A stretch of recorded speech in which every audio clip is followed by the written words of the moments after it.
saya membalasnya pas ada hajatan kemarin. Oh, siap. Ada permasalahan apa Pak? Ada yang mau dibincang-bincangkan hari ini waktu itu? Ya, kebetulan untuk persiapan mengajar. Oh, persiapan mengajar Senin Pak. Senin. Keinginan Pak Muklis untuk hari Senin itu mengajar apa Pak? Atau jadwalnya apa Pak? Kebetulan untuk hari Senin jadwalnya adalah matematika. Dari semua tidak ada halangan saya mau memberikan materi tentang penyajian data. Penyajian data. Permasalahannya ada di mana Pak? Sampai-sampai menghubungi saya untuk berbincang-bincang mengenai kompetensi penyajian data untuk anak-anak ini. Selama ini anak-anak banyak menemui kesulitan, terutama dalam hal berkaitan data-data berkaitan dengan kehidupan langsung. Begitu. Oke. Selain untuk capaian anak-anak, untuk capaian pribadi adakah sebagai tujuan dari perbincangan kita pada hari ini? Untuk tujuannya saya berharap anak-anak itu mampu menyajikan data-data yang ada itu secara tepat. Oh, seperti itu.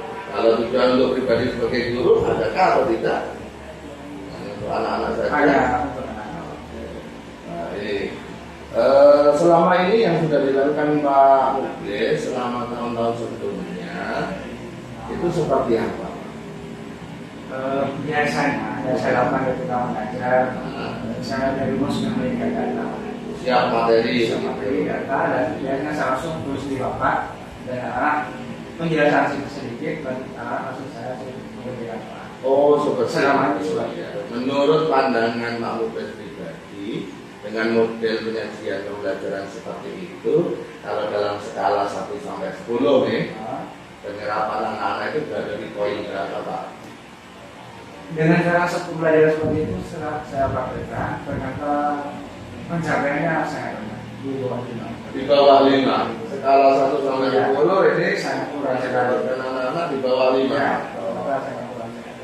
Iya. Kalau boleh direnungkan kembali penyebab utama dari minimnya capaian anak-anak selain jenis materi itu adakah penyebab lain? Ini setelah saya berpikir mungkin dalam hal penyajian saya dalam mengajar mungkin kurang pas mungkin atau strategi yang oleh itu dengan memberi kalian kemarin agar ada solusi. Iya. Baik, kita bicarakan bersama-sama. Di bawah 5 berarti saya bisa konfirmasi 4 mungkin ya. Ini yang diinginkan anak-anak untuk hari Senin itu kira-kira dapat berapa nih dalam skala 1 sampai 10 peningkatannya ke nilai mana nih? Inginnya sekiranya langsung sangat baik. Sangat baik itu di posisi berapa Pak kalau menurut Pak Muklis ya? 8,5. 8,5 sudah masuk posisi sangat baik. Indikatornya apa saja dia ketahan sangat baik anak-anak untuk penyerapan penyajian data ini Pak? Jika anak-anak sudah mampu menyajikan data-data yang sudah disajikan itu dengan terbaca dalam bentuk tabel, diagram bahkan, diagram garis, dan diagram gambar. Oh, nah 3 jenis penyajian teknik penyajian data ya Pak ya. Nah, terus apa namanya? Beberapa materi disampaikan seperti biasa ekspositori ya, artinya sudah disiapkan secara utuh kemudian disampaikan. Biasanya seperti itu ya.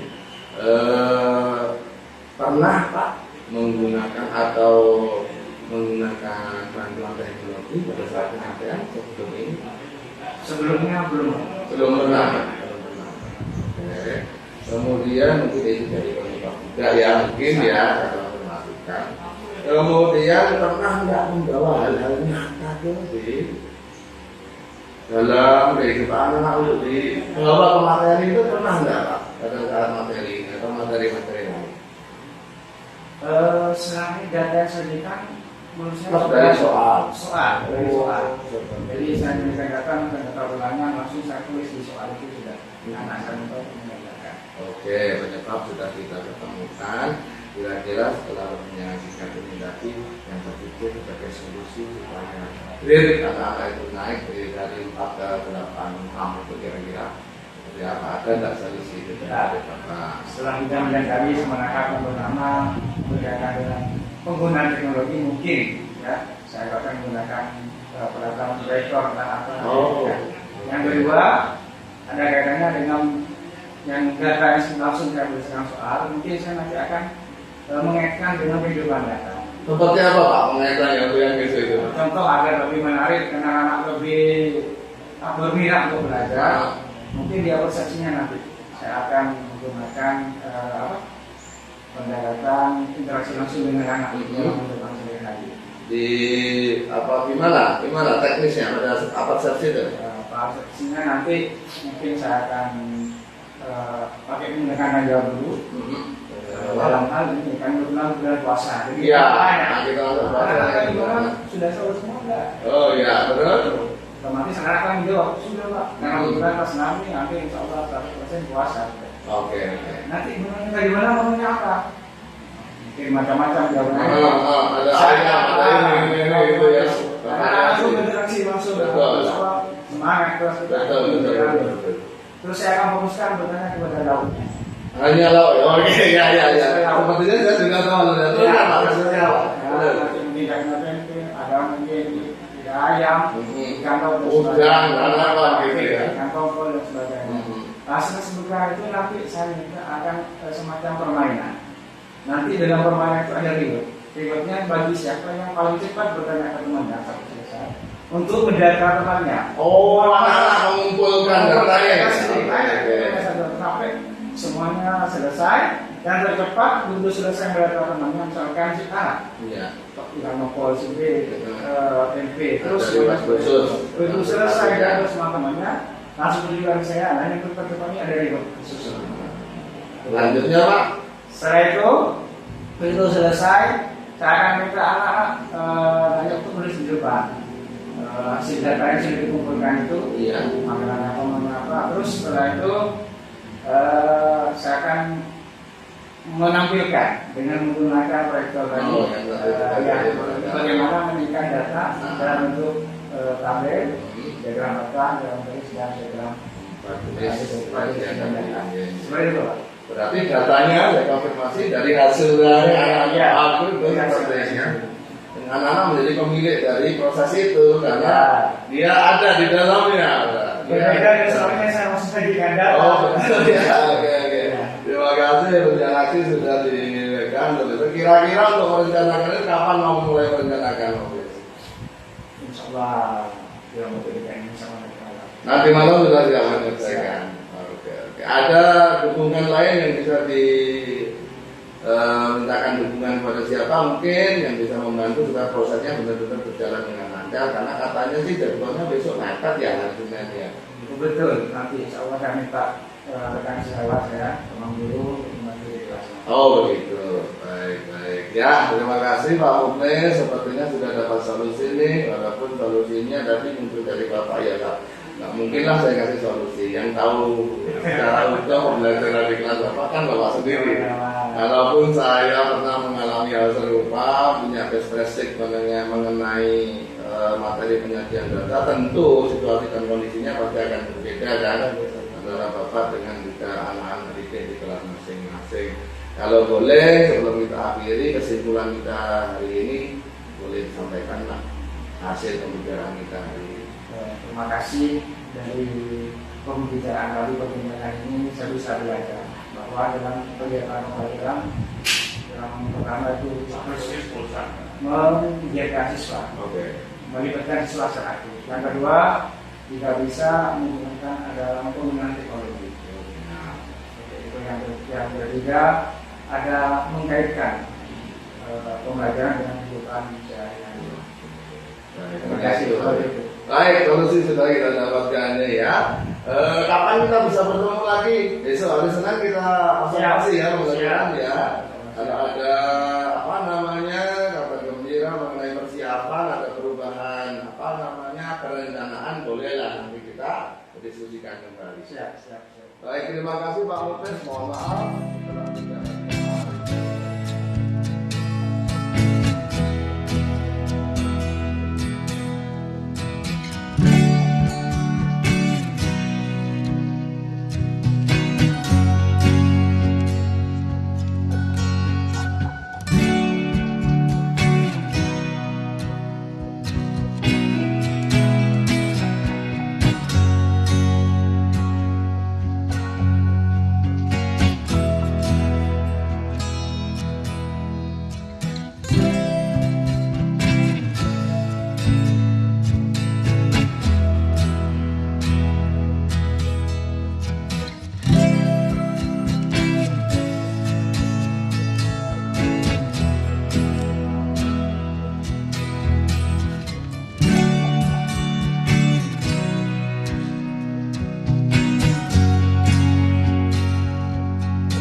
Bismillahirrahmanirrahim. Assalamualaikum warahmatullahi wabarakatuh.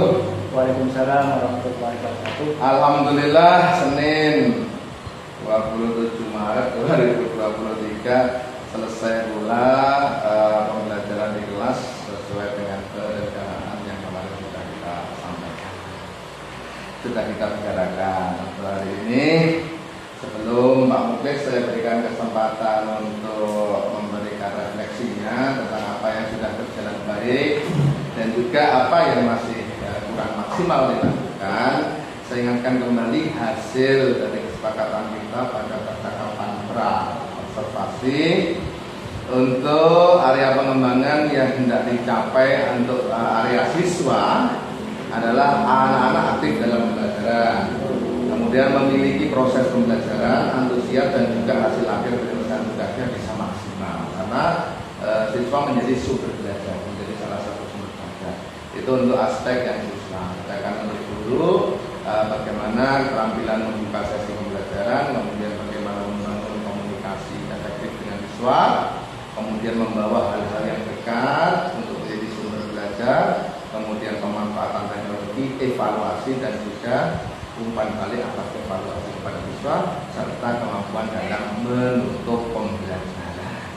Oke, sebagai inti dari percakapan pasca observasi ini, silakan Pak Muklis, saya berikan kesempatan seluas-luasnya untuk menyampaikan refleksinya, mana aspek atau area atau strategi yang sudah berjalan dan mana yang belum terlaksana secara maksimal. Monggo, silakan Bapak.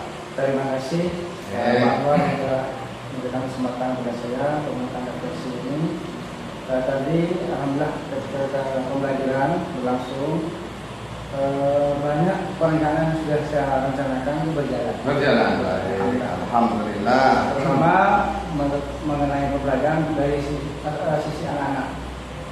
Anak-anak sudah aktif, pertama pada waktu kegiatan awal, di mana anak itu diminta untuk bertanya kepada temannya tentang makanan atau lauk kesukaannya. Itu sangat aktif sekali. Aktif bertanya, saling bertukar, semuanya aktif bertanya. Kelihatan sangat senang mereka. Senang. Cuma ada sedikit kendala pada waktu itu, karena mungkin karena saya terlihat dalam suasana pelajaran itu, saya lupa untuk menggantikan waktu pembelajaran. Waktunya jadi molor. Jadi molor. Saya juga anak-anak senang. Dan tadi ada sesuatu yang tidak saya rencanakan tiba-tiba muncul di pikiran saya. Iya, ketika anak-anak itu bertanya ke temannya itu agar mereka itu memotivasi, kok saya ada pikiran untuk memberikan reward bagi anak yang selesai duluan. Bertanya kepada temannya itu tiba-tiba muncul sendiri ketika pelaksanaan pembelajaran. Jadi yang pertama kendala tadi kalau ada suasana sehingga waktunya agak molor sedikit. Ya, nggak apa-apa tuh, karena memang kalau sudah berada di innya, nah itu ya agak nggak tega juga. Iya, betul. Secara mendadak itu nggak tega, pelan-pelan. Karena ini sudah masuk ke mode in anak-anak, sehingga waktu sedikit agak molor. Kita toleransi Pak. Terus yang kedua dari materi sendiri tadi, setelah saya melakukan pembelajaran, alhamdulillah anak-anak bisa. Terus saya kan seperti yang sudah ditanyakan kemarin, sebiasanya saya mengajar tidak pakai media. Setelah saya pakai media, kok aslinya tambah bagus. Anak lebih antusias dan materi sebenarnya lebih mudah terserap. Oh gitu. Setelah saya pakai proyektor tadi, seperti yang sudah iya, kemarin ada lagi ya. Teknologi, alhamdulillah.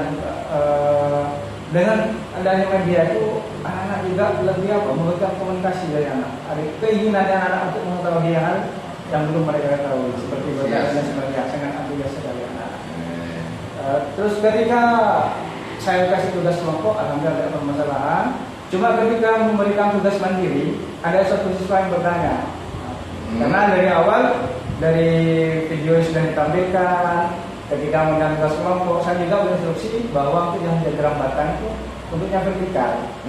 Lalu kenapa pada waktu tugas ini ada yang bertanya, Pak, misalkan kalau saya buat sampai ini Pak, itu yang di luar prediksi saya. Oh, muncul tiba-tiba? Iya, bentuknya kalau miring atau horizontal seperti itu. Jadi itu juga di luar apa ya, di luar yang saya pikirkan sebelumnya, anak seperti itu. Terima kasih Pak, sudah selesai untuk refleksinya Pak Mukhlis. Saya ulangi lagi sebagai konfirmasi terkait dengan siswa, anak-anak sudah aktif bahkan merasakan senang antusias dan betul ketika mereka dibawa menjadi bagian dari pembelajaran. Muncul ide incidental pemberian buat bagi anak-anak yang selesai melaksanakan resepsi, yaitu mencari data pada teman-teman. Kemudian tugas kelompok tidak ada masalah dilakukan dengan tepat. Kemudian kalau saya nggak keliru mendengar tadi, pemanfaatan media berbasis teknologi juga menjadi interaksi semakin aktif untuk siswa. Terus yang menjadi kekurangan, yang saya tangkap, yang pertama adalah manajemen waktu. Karena bukan masalah molor atau panjang proses di posisi menjelaskan, itu ketika anak-anak melaksanakan prosesnya itu. Oke, ini kalau memang kita tandai sebagai bagian dari temuan berupa temuan untuk kita perbaiki, berarti nanti kita akan gali lebih lanjut bagaimana. Kemudian tugas mandiri vertikal dan horizontal terkait dengan sajian. Oke, ternyata juga muncul ini dari anak-anak kita, kalau saya tidak keliru mengidentifikasi, adalah bagaimana memahami atau memberikan tugas sesuai kebutuhan siswa. Anak ada gaya belajarnya apa, sudut pandangnya vertikal dan horizontal ini pasti. Kenapa dia sampai muncul pertanyaan seperti itu? Karena menurut saya adalah berarti model pemandangan sudut pandang ini dia lebih nyaman untuk memandang data itu secara horizontal. Kalau nggak salah seperti itu. Baik, untuk dua hal ini Pak Mukhlis, untuk dua hal ini manajemen waktu tadi penyebabnya sudah kita ketemukan, anak-anak sedang on-onnya, kemudian kita nggak tega untuk mereset atau menghentikan secara mendadak. Kira-kira untuk kedepannya supaya manajemen waktu ini tidak terjadi seperti itu, kira-kira apa saja yang mau dilaksanakan? Berkaca dari pengalaman yang sudah barusan, mungkin saya punya solusi, yaitu sebelum kegiatan itu berlangsung, saya akan memberikan anak-anak dulu, memberitahukan dulu anak bahwa untuk kegiatan ini saya beri waktu apa namanya, jadi waktunya ditentukan dulu. Kalau tidak, saya minta anak untuk bertanya ke temannya, langsung mereka melakukan kegiatan tanpa dibatasi oleh waktu. Jadi misalkan jadi kalau ada kegiatan seperti ini lagi, nanti akan saya sampaikan dulu waktunya. Ya, bahwa kegiatan ini akan saya kasih waktu mungkin 10 menit atau 20 menit seperti itu. Baik, kalau bisa saya simpulkan, rundown awal sudah disusun duluan, digambarkan dalam kesepakatan kelas ya Pak, termasuk bagian di dalamnya adalah time step-nya. Oke, ini kapan mulai dilakukan untuk pembelajaran berikutnya atau mulai ajaran baru nih untuk yang rundown dan kesepakatannya nih? Insya Allah langsung pembelajaran berikutnya. Baik, solusi untuk yang pertama sudah muncul. Kira-kira keyakinan Pak Mukhlis melaksanakan rundown juga diungkapkan dalam kesepakatan kelas ini, kira-kira bisa mengeliminir kekurangan tentang manajemen waktu ini? Apakah apakah benar-benar bisa menempatkan waktu sesuai waktu, atau mungkin ada kemungkinan molor lagi enggak? Efektivitasnya berapa persen nih kalau menurut Pak Mukhlis dengan rundown yang kesepakatan kelas? Menurut saya dengan kesepakatan insya Allah sangat efektif sekali. Saya yakin bisa tepat dengan tentunya Pak. Ya, oke. Lagi kita bisa kontrol kan dengan anak-anak seperti itu. Jadi kita bisa diam, kalau sudah seluruh kita stop. Kira-kira untuk mengefektifkan, lebih menjaga keefektifan dari rundown, kira-kira ada pihak lain atau dari siswa mungkin bisa dilibatkan? Oh iya, bisa. Malah lebih bagus itu ya. Jadi kadang-kadang kita terhati dengan suasana itu, kita lupa juga.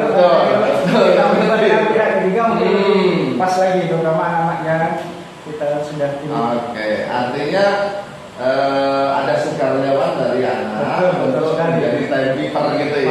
Maksudnya seperti itu. Baik.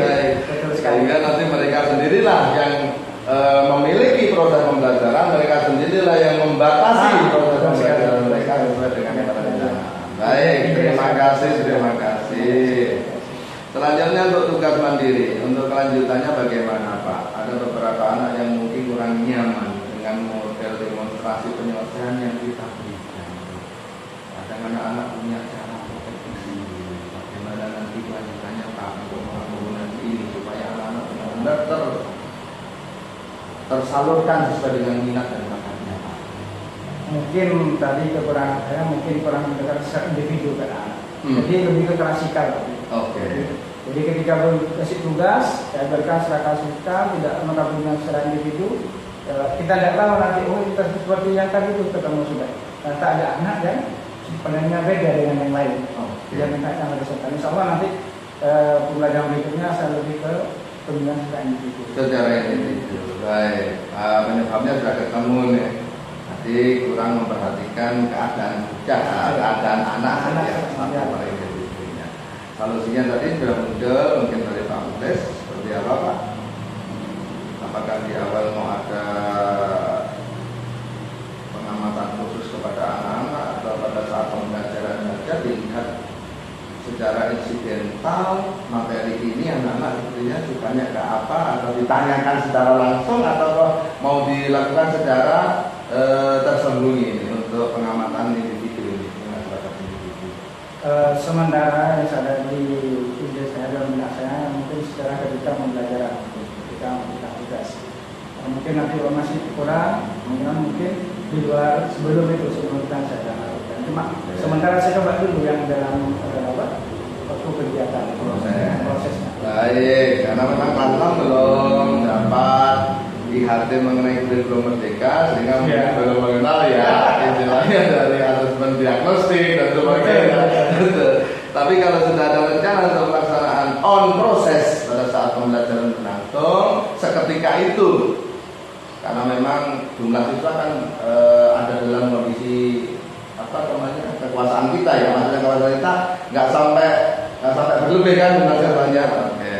Akhirnya solusi yang Bapak sampaikan tadi cukup relevan untuk dilakukan. Kira-kira dengan keadaan atau dengan memakai model penanganan insidental saat materi pembelajaran berlangsung, kira-kira bisa mencapai berapa persen anak-anak bisa terlayani dalam satu itu? Semua terlayani sesuai bakat minatnya atau masih ada sisa tertinggal anak-anak yang nggak terlayani? Kalau sudah pas semuanya masyarakat kita mungkin tidak akan semuanya. Belum. Cuma karena mengacu pada kajian tadi kan ada beberapa anak. Sampai itu insya Allah saya yakin bisa. Oke. Kan tidak semua tadi kan. Hanya sebagian. Makanya saya pilih ada kelas-kelas ya, kategorisasi ya. Karena tadi dalam proses maka saya pilih itu karena tidak semua anak tadi yang mau. Baik, alhamdulillah sudah selesai. Nah ini kapan nih kita mau lanjut maksudnya memperbaikan seperti ini? Tadi saya tanyakan kalau dengan baru atau mudah-mudahan jadi bisa langsung diaplikasikan ini yang menjadi kendala-kendala dari perencanaan kita dan juga observasinya. Insya Allah untuk dalam berikutnya waktu matematika lagi saya siapkan. Untuk matematika lagi, walaupun nanti efek mengiringnya kepada mata pelajaran lain atau tema kan bisa lebih baik untuk melanjutkan. Baik, terima kasih. Apakah dari hasil perbincangan kita ini tujuan untuk merefleksi diri dari Pak Muklis sudah tercapai atau masih ada yang mau dibincangkan lagi? Atau hanya dua kendala tadi itu saja yang sudah kita dapatkan solusinya? Sejauh ini dua itu saja Pak yang saya sampaikan ya. Apa itu? Yang pertama tadi? Yang pertama manajemen waktu. Yang kedua tentang penugasan. Variasi penugasan. Tapi solusinya untuk manajemen waktu Pak? Tadi kita memberitahukan dulu memberitahukan dulu anak sebelum kegiatan. Nanti kita sebut rundown tadi ya. Dengan melibatkan siswa tadi. Terima kasih. Kalau untuk tugas mandiri, untuk individu yang berbeda antara satu anak dengan anak yang lain, kita akan menjelaskan secara individu. Oke, pada saat proses pembelajaran. Baik, terima kasih. Adakah mungkin yang masih mau dibicarakan Pak Muklis sebagai penutup dari percakapan pasca observasi kelas ini? Secara untuk materi tidak ada, cuma saya sampaikan terima kasih.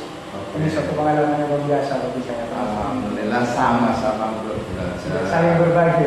Selanjutnya tidak hanya berhenti sampai di sini, tapi selanjutnya kita masih terus untuk berdiskusi dan berdiskusi. Siap. Baik, terima kasih Pak Muktis. Saya rasa hari ini cukup pengalaman dalam kelas yang sangat sukses hari ini. Hanya sedikit manajemen waktu karena kita agak tega untuk mengkat kegiatan anak sehingga bisa molor tapi nggak sampai mengganggu mata pelajarannya. Dan kemudian yang kedua sudah dapat solusi pula, yaitu bagaimana melayani anak-anak yang minat dan kakak yang juga berbeda. Jadi terlihat di sudut pandang ya, anak-anaknya dari sudut pandang. Baik, terima kasih untuk percakapan hari ini. Saya akhiri.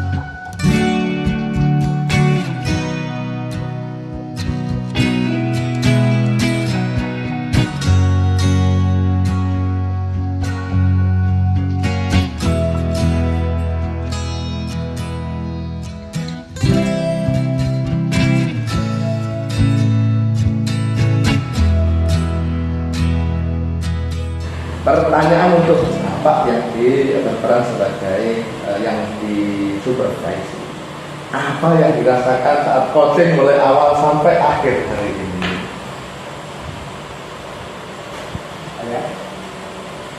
Jujur saja, orang terintimidasi, mau nggak sampaikan? Terintimidasi. Silakan. Awalnya yang jelas saya merasa tertantang. Tertantang. Merasa tertantang. Karena memang selama ini banyak sekali permasalahan-permasalahan yang tertemui ketika saya mengajar. Setelah ada tawaran seperti ini, saya katakan siap. Kalau saya merasa tertantang, karena ternyata betul banyak sekali manfaatnya bagi saya. Terutama permasalahan yang sudah saya kenal tadi, dengan adanya diskusi semacam ini, maka ada solusi yang bisa kita temukan. Iya, ada solusi yang muncul. Tapi bukan solusi dari saya lah ya. Yang benar tahu keadaan dari pembelajaran adalah Pak Muktis sendiri. Selain tertantang Pak, adakah intimidasi, merasa tertekan atau bagaimana atau mungkin kesannya seperti apa? Silakan untuk diceritakan. Masalah tertekan tidak ada. Yang jelas yang perasaan saya pertama itu merasa tertantang. Setelah kegiatan selesai, saya merasa ada kesenangan dulu, merasa senang. Alhamdulillah dengan kegiatan seperti itu saya bisa menghadapi tantangan dan bisa menemukan cara yang terbaik untuk mengajar.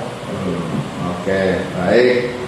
Kalau memang hanya itu yang bisa disampaikan terkait dengan umpan balik kepada saya sebagai supervisor terkait dengan pertanyaan apa yang dirasakan oleh Bapak ketika proses mulai awal dari akhir, kalau boleh saya simpulkan nih, yang pertama adalah ada rasa tertantang untuk mengikuti ini simulasi proses supervisi. Dan ternyata pada prosesnya juga memberikan manfaat nyata. Bagaimana permasalahan yang sering timbul atau mungkin timbul pada saat observasi atau pra-observasi, kemudian dilakukan observasi dan pasca observasi, nanti mendapatkan solusi sesuai dengan keadaan nyata hal-hal yang terjadi pada saat ini. Baik, terima kasih. Mungkin itu Pak yang bisa kita selesaikan pada refleksi pasca observasi ini. Ada tambahan lagi yang mungkin digunakan dari Bapak? Cukup. Baik, terima kasih Pak Muktis. Sebesar-besarnya saya ucapkan terima kasih. Mudah-mudahan menjadi pengalaman yang baik.